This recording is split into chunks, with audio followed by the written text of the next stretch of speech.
Paano nga ba i-withdraw ang ating points dito sa Popo Live? Gamit lang ang ating GCash.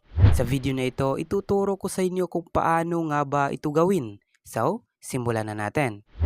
Una, syempre i-open lang natin ang ating Popo app account.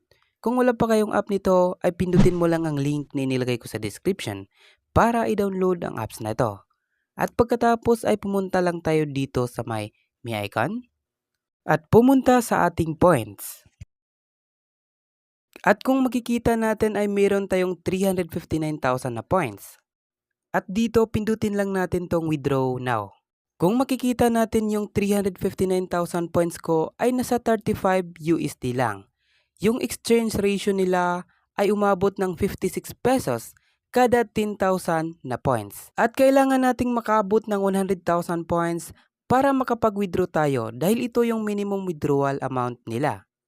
So, para i-withdraw natin yan ay una nating gawin ay mag-add payment method muna tayo. So, pindutin lang natin to. At marami tayong mga pagpipilian kung saan natin i-withdraw. So, sa akin mas madali yung GCash. So, pindutin lang natin tong bind. Sa akin na hindi pa ako nakaset ng security password. So, pindutin lang natin tong go to settings kung naka-encounter kayo nito. At maglagay lang tayo ng 6-digit password for security verification. At pagkatapos kailangan lang nating i-confirm. At kapag naset na natin, balik tayo dito. Then pindutin again natin yung bind. At kailangan lang nating i-enter yung security password na ginawa natin kanina.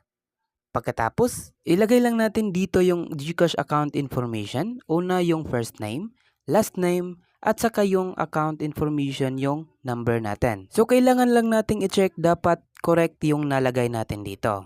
At pagkatapos, pindutin lang natin tong submit. At ayan, kung makikita natin, bind successfully na. So, pindutin lang natin tong withdraw now. At i-double check lang natin yung GCash number natin. Then, confirm.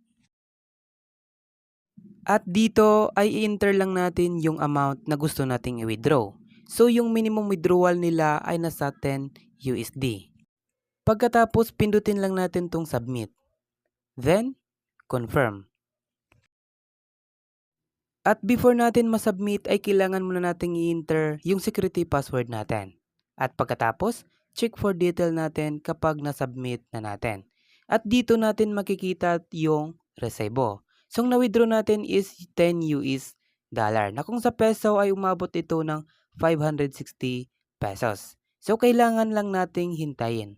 So, sa akin, ilang mga minuto lang ay pumasok agad sa ating GCash account. Ito yung proof na mga 2 minutes lang ay pumasok agad sa ating GCash account. So, maraming salamat sa iyong panonood. Huwag mong kalimutang mag-like at i-subscribe ang ating YouTube channel.